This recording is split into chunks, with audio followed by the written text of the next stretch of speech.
when do we get to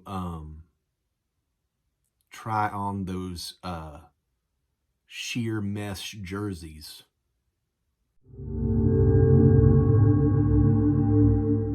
Hey Pantaloons, we're back again. I hope that you enjoyed, first of all, the early sort of Dr. Pants Enabler Zoom video where I talked to Brian and Jeremy and Emerson. And then, of course, the prehistory video before that. And then, of course, I hope you enjoyed the video yesterday that I uploaded of us performing Brian's song, The Waffle House Anthem, from sometime in the year 2000. Today, what we're going to do, we're going to talk to Kenneth Murray, who joined the band in around 2002 and is still playing with me today. When Dr. Pants does play, when it's more than just me, Kenny is usually there. And before we go into the interview with him, I'll just say a little bit about sort of that brief in-between period when sort of the first group of incarnations ended and then when Kenneth came on board. I was really left floundering, I think, when Kit Thompson, who we mentioned in the last video, finally said he was moving away and that the project as we knew it was basically going to end. And time passed. It was probably sometime in 2001 at that point. Maybe 6 months or 8 months later, I ended up teaching Kenneth some guitar lessons at Oklahoma City Community College. And, he was just a young guy then, and I wasn't very old myself. But he was the first musician that I had met in that period that I thought would be potentially a good fit for what I might want to put together, and he was already a very skilled player, but he just has gotten more skilled and more inventive over time. And, the thing that he understood from the very beginning, which is, not necessarily true of a lot of guitar players, is that he understood the idea of serving the music and doing what worked for the music, and not just, serving his own ego or whatever. And, if guitar players, that's not always the easiest thing to find. And so let's go to my conversation with Kenneth and hear him say a little bit about what the experience of being a part of Dr. Pants has been like for him. Well, I think when we cut to this, I will have already sort of said that that we were about to talk to you, so I don't need to necessarily introduce you. But so talk a little bit about what you remember about how you ended up being a part of Dr. Pants in the first place. I guess that my brief stint with higher education, taking guitar lessons with you at OCCC. Ah, yes, and I guess, that's really, how all that came to be. Had it not been for that, we probably would have never met, It's possible. I was thinking about that today. I thought so many years ago, but only under those circumstances would that have really happened. Yeah.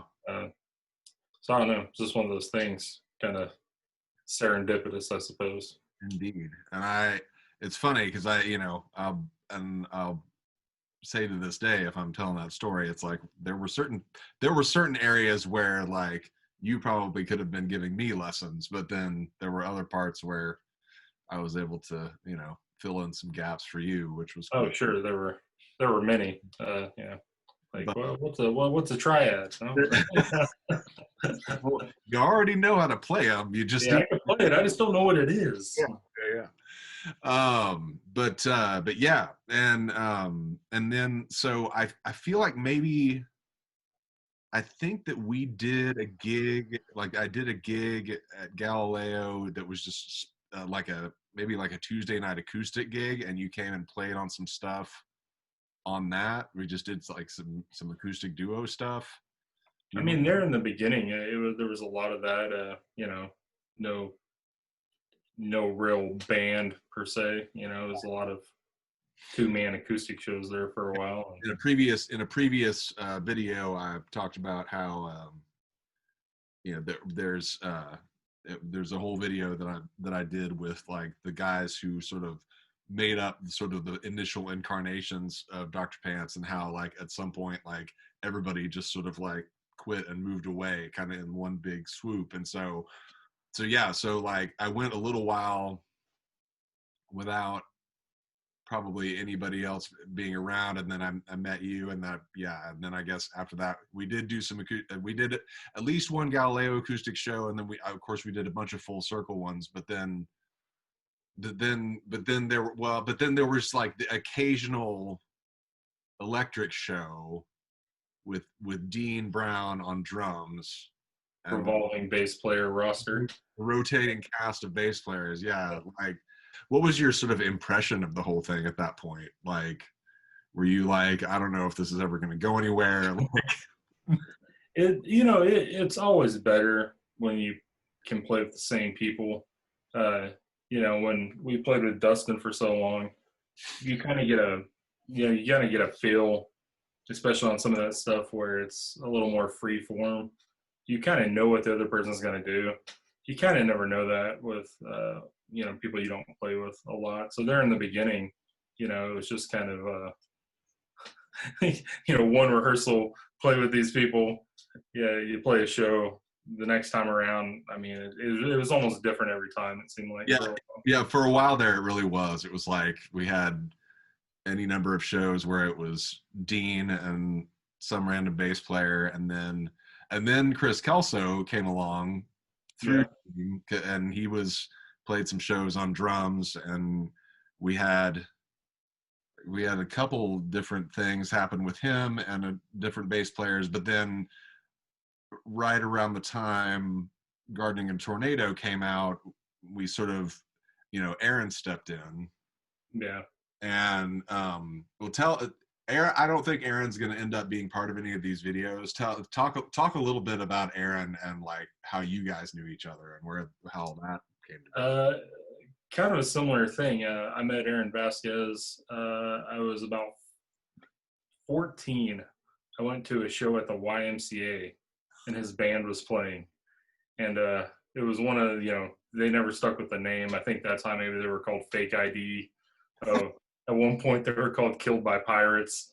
And like I said, Aaron was the oldest person. He was about 13 and a half. And I met him like that, and we started talking about guitar. Played in a couple little high school bands together. We both played a bunch of different bands, but he was always, we would talk about, music, or we get together and play. And then at one point I just said, he would do pickup gigs a lot. And I said, hey, would you be interested in playing bass? And he's like, yeah, I'll play bass. It's kind of the same go around where he says, hey, you want to come play at my church? Yeah, okay. If you need me, I'll go play, And it's just he's just one of those people, I guess, that geez, I got to put a timestamp on that. I think that's 25 years. I guess I've known that guy. So we've in some way, shape, or form have known each other that long and played in various things together. But again, he's a guitar player by nature. I mean, he's a an all around pretty good musician on several things. But I always wonder if it was I never really knew if it would really be a long-term thing, because he is such a good guitar player that he would always just want to play bass, Right. Yeah. And that's, and I think it's interesting. I mean, I think he held out for a lot longer than maybe I would have expected him to initially. He definitely became a better bass player over the course of those, 4 to 5 years that he was doing it, and became a lot more invested in sort of playing the bass well, as opposed to like just being going through the motions. Guitar player who picked up a bass or whatever. And then people move on. He got to the point where he was especially like the classical guitar gigs and stuff he was doing, he was looking at those in terms of income, and so he had to he was, stepped away because he was just had to take the stuff that was better paying. But Well, and he's, he became really active in his church sure, yeah, role, and that, that's happened multiple times. Seem like through the course of Dr. Pant's history, somebody's got something that sure. maybe a greater passion that pulls somebody their way. So we've seen it, Either that or something more lucrative. Yeah, that too. The same thing. Yeah. Yeah. So I mean, it was strange for a while, but then we kind of started to gel a little bit in the couple years after Gardening in a Tornado, because we had a consistent lineup. And then and then like you didn't actually play on anything in the studio until we did Cusack Loggins. What do you remember about doing that record? We recorded that in this Charlie Hall's space, right? Yeah. Okay. Yeah. It was, well, I guess there's only 4 songs. Right. Yeah. Probably 4 songs that you played on for sure. Played on, yeah. It I don't know. It seemed like it just happened so fast. It's like I went in there. I was also playing at Aaron's church at the same time we were doing that. So wow. It was a whole long story, but I had to cancel one of the services to go record that one day. But oh, really? Yeah, it was. As I told him, I said, "Hey, you got to record that day." Yeah. But I don't know. It just seemed really. A lot of other recording sessions just seem longer, I guess. I mean, that's just one that seems like we just went in there, did 4 or 5 takes on a song, and it was done. It was. Yeah, I mean, I think it helped that like we had kind of already done most of that material live. Yeah, it probably had kind of ironed out a lot of the wrinkles instead of doing it while you're recording, which, for me, that's always kind of, seems like a chore. There's always an idea, but it's, well, was that one good? Well, let's do it again, or let's try something different. Yeah. I think we had played those songs so many times. I mean, there was, it was 90% down, so right. Yeah. It just seemed really, I don't know, of all the things we recorded, it seemed like that one just was the fastest to track and get done. Yeah.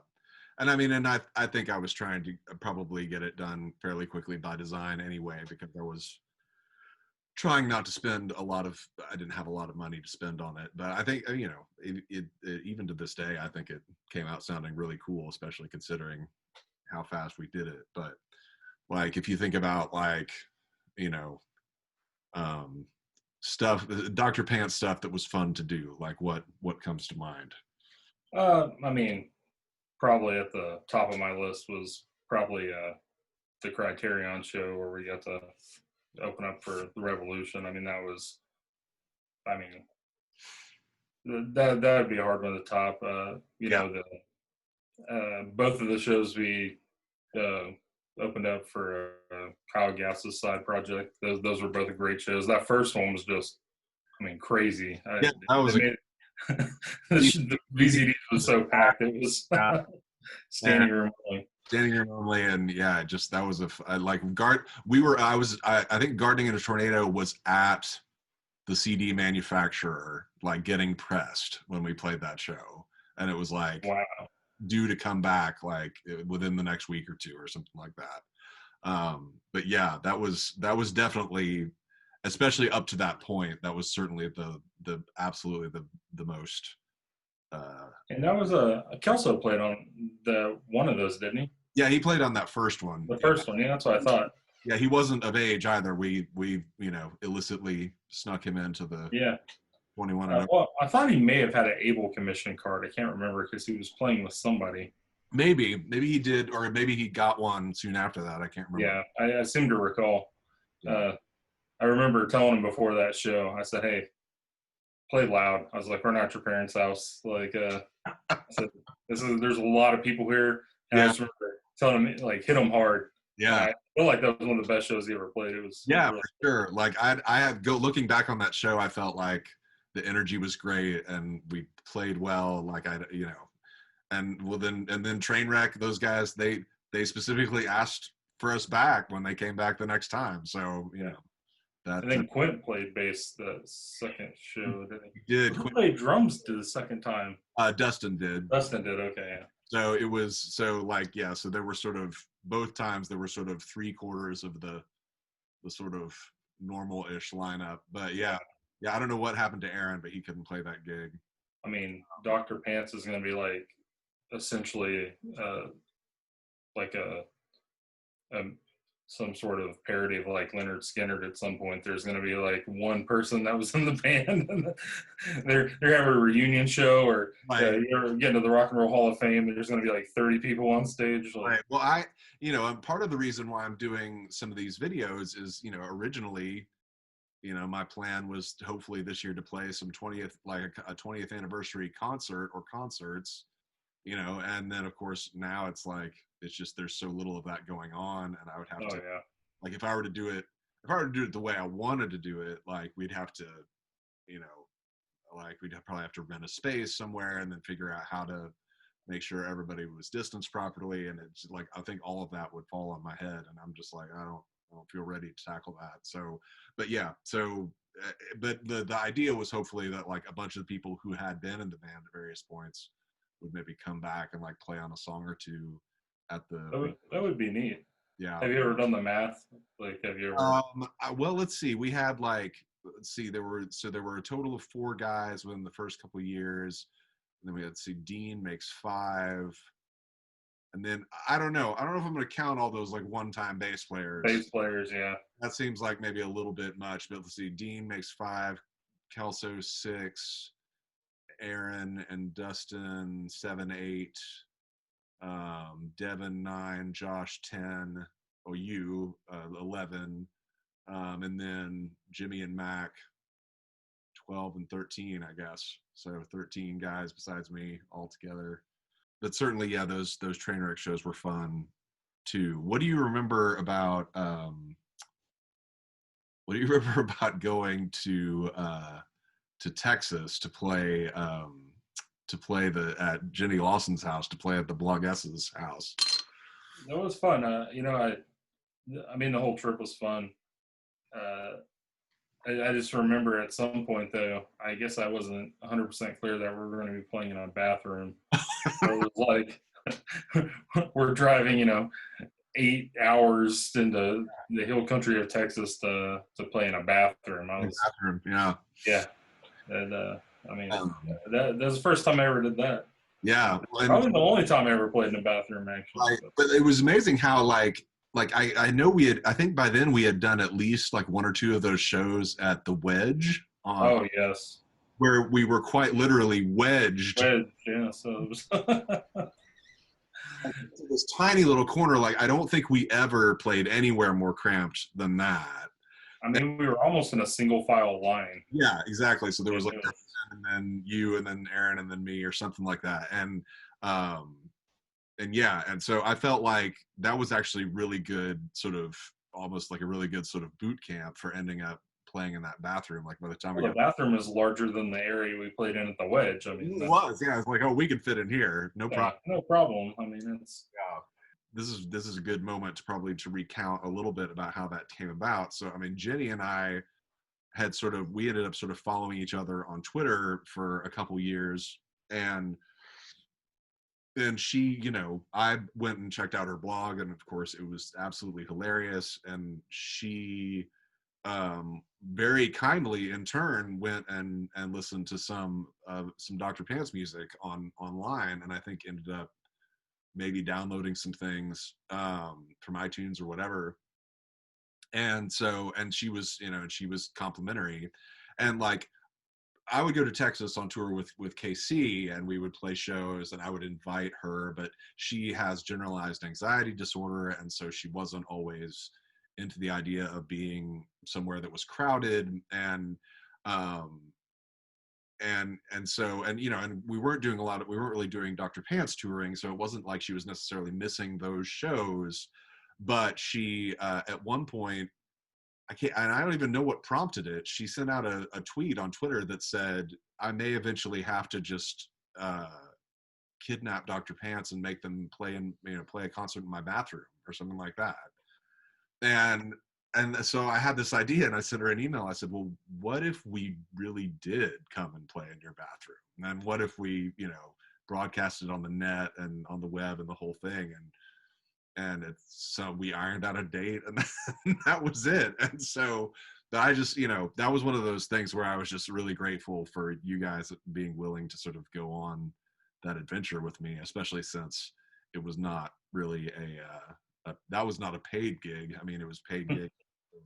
We, you guys got to come, drive to Austin and whatever, and to the Hill Country. But what particular moments either on records or just in general, in terms of like, when we play live, like what are some of the things that you feel like you've gotten to put your particular stamp on in terms of like solos or parts and stuff like that?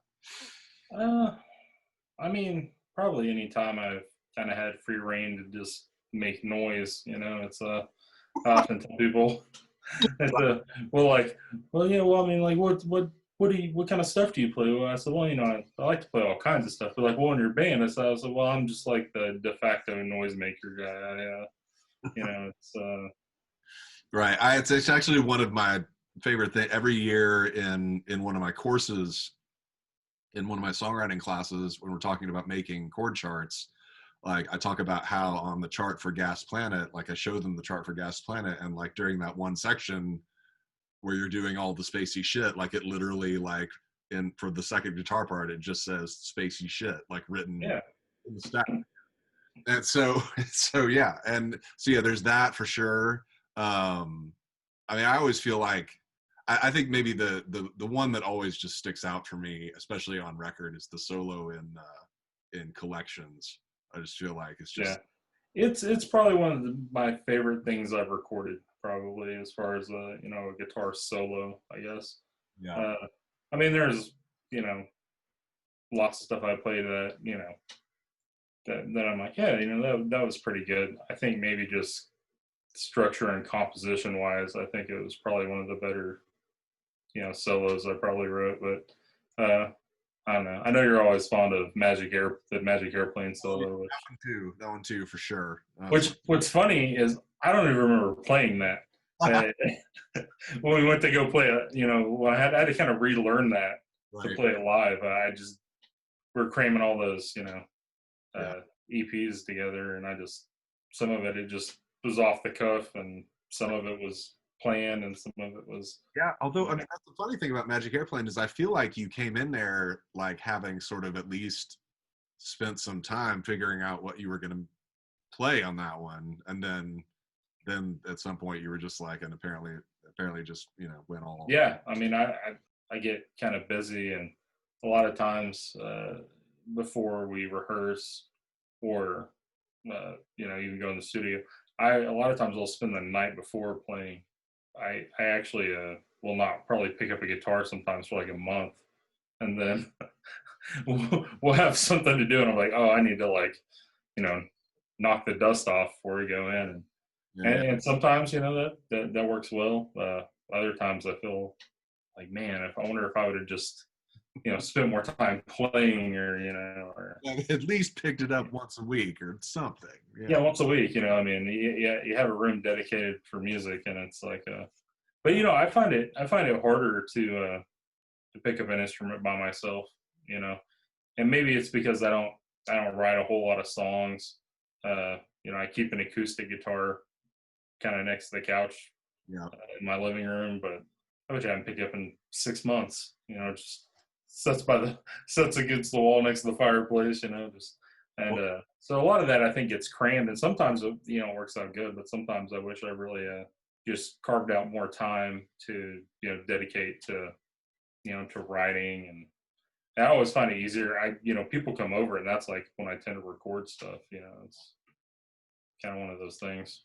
I mean, I think that it's one of those things where like, there have been times, of course, where we were, gigging more consistently than others too. And so it just depends on, it's like, I'm sure it's like, well, the more often we were playing, the more often you were playing and that kind of thing. But Yeah, I mean, I guess as a whole, Dr. Pants was like my reason for practicing a lot of times. And, it's like, you know what? We got to play. I need to do this. I have, right, obviously all this gear that needs to be used. So, yeah, and you probably need to pick something up and, make sure everything still works. Sometimes I worry, you're going to get to a show and I haven't plugged something in so long, it's not, you're going to work. right. And that's one of those things where it's like always, folks watching, always check your gear before the gig.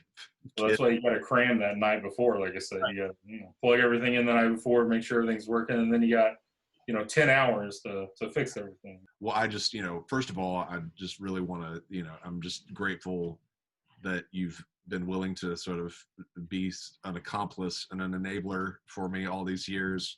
There's certainly just a lot. I feel like you felt like you deserved your own time on your own Zoom or your own video, because you've just been such an integral part of it for so long.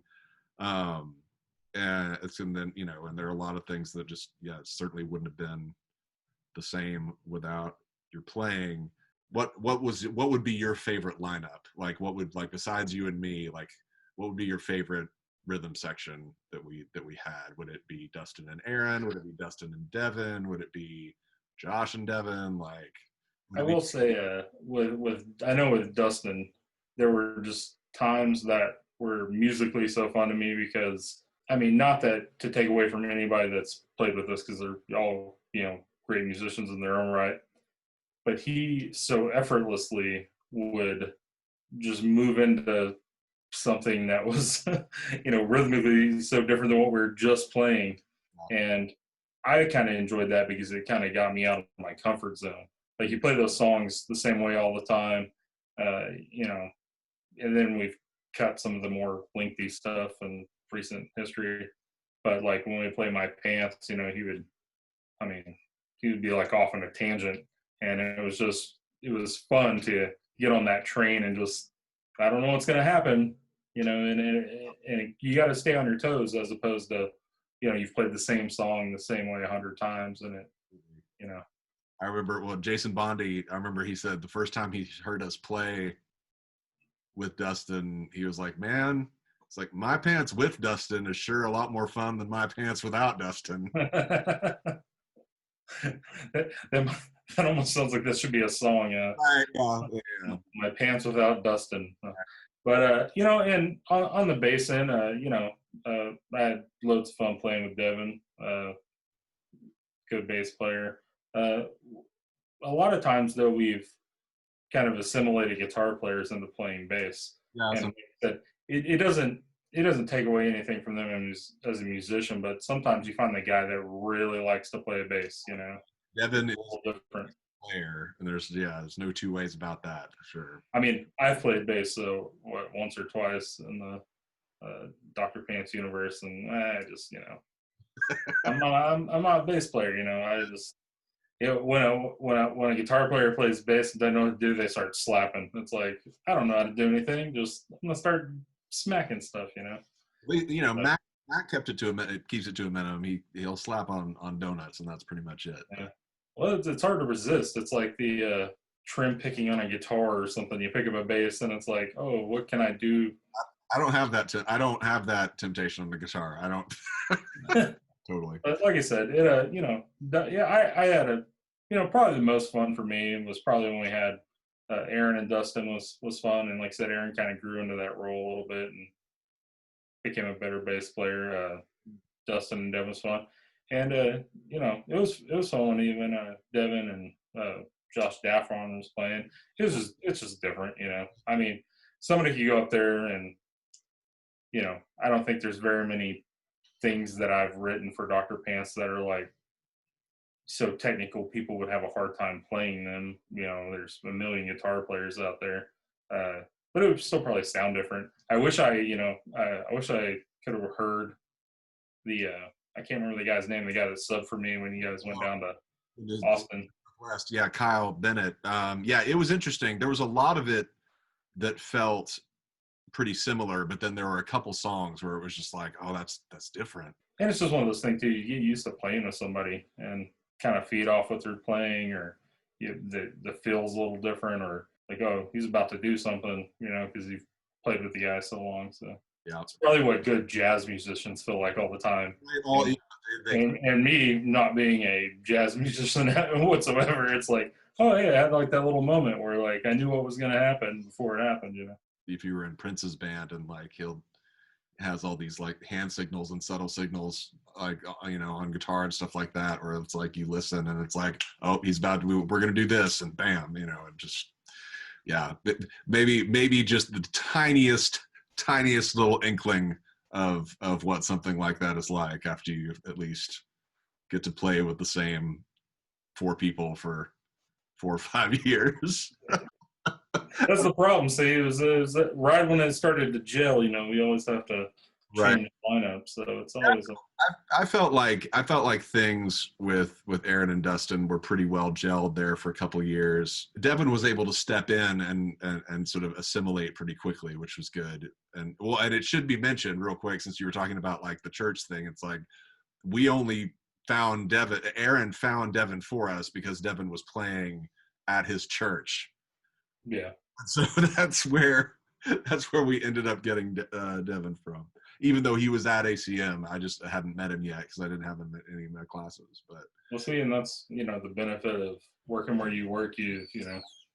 There's a never-ending lineup of people that you can kind of. Now for sure. Now that I am there's not a nary or a performance or production major that comes to that school who I don't have for at least 2 or 3 semesters. So yeah, I get to know everybody. But well, cool. Well, any last words in terms of stuff about your time in Dr. Pants up to this point?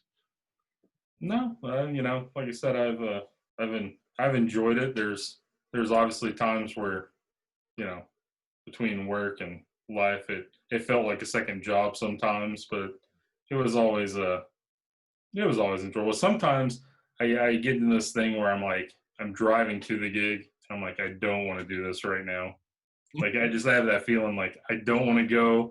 It's like another job, and then I get there and yeah, some of start that playing, and it's fine. I think that happened. I don't know what the big deal was. I was just driving there. I'm like, oh, I'm tired. I don't want to do it. And then I go, and my wife, she used to say that sometimes. She goes, yeah, you always, sometimes you're like loading up your stuff and you're like, oh, I don't want to load the car up. And then, and then she's like, but then, you get there and, you see your friends and it's, it turns into another excuse at least to, hang out with people as opposed.